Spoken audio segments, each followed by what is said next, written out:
ትልቅ ሐሳብ፣ ትልቅ ግብአት፣ ትልቅ ፍላጎት፣ ትልቅ ዓላማ ጀነትን ፊት ካስቀመጥ ሌላው ምንም አይመስልህም። እደበድባለሁ፣ እገደላለሁ፣ እጨቆናለሁ፣ ምን እላለሁ የሚለው ነገር ውስጥ አትገባም። ዝባዝንኬ አስተሳሰብ አይመጣም። በቃ ይሄ ነው የነብያትንና የሷሃቦችን ሲራ ማንበብ መቅራት።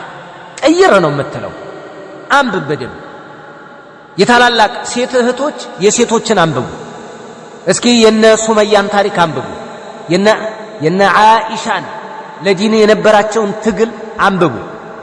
እንዴት አድርጋ የነብዩን ሐዲስ አበጥራ አብጠርጥራ እንዴት አድርጋ ፈትዋ ትሰጥ እንደነበረ ተመልከቱ። የነ ኸዲጃን ረዲየላሁ ተዓላ ዐንሃ ለነብይ አለይሂ ሰላቱ ወሰላም የነበራትን ትልቅ አስተሳሰብና ትልቅ ድጋፍ ለዲኑ የነበራትን አጋዥነት ተመልከቱ። የነ ፋጢማን ረዲየላሁ ተዓላ ዐንሃ የሷን ታላቅነት ተረዱ። አሁንም ተገንዘቡ።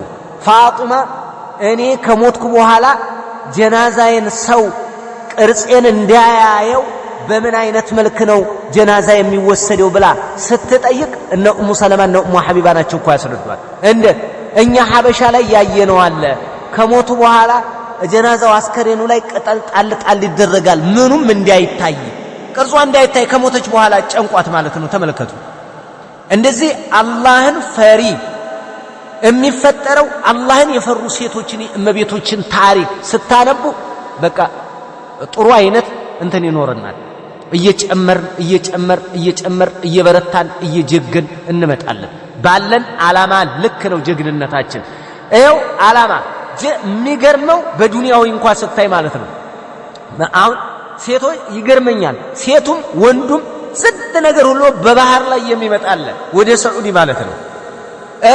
እዛ ወደ አማዶ ላይ የሚደበድቡ አሉ ያሉት በቃ ደብድበውኝ የተረፈው ሰውነቴ ይግባ የሚል ነው የሚመስለው። አረ ሴት ይደፍራሉ አሉ። እንደው የሆነው ይሁን ዓላማ አለ። ለምን ኋላ መተው ገበያቸው ላይ እልሸፕ ቤት መስራት ይፈልጋሉ። ያ ቤት ነው የሚታያቸው። መንገድ ላይ የሚጠብቃቸውን ረምርመውት ነው የሚሄዱ።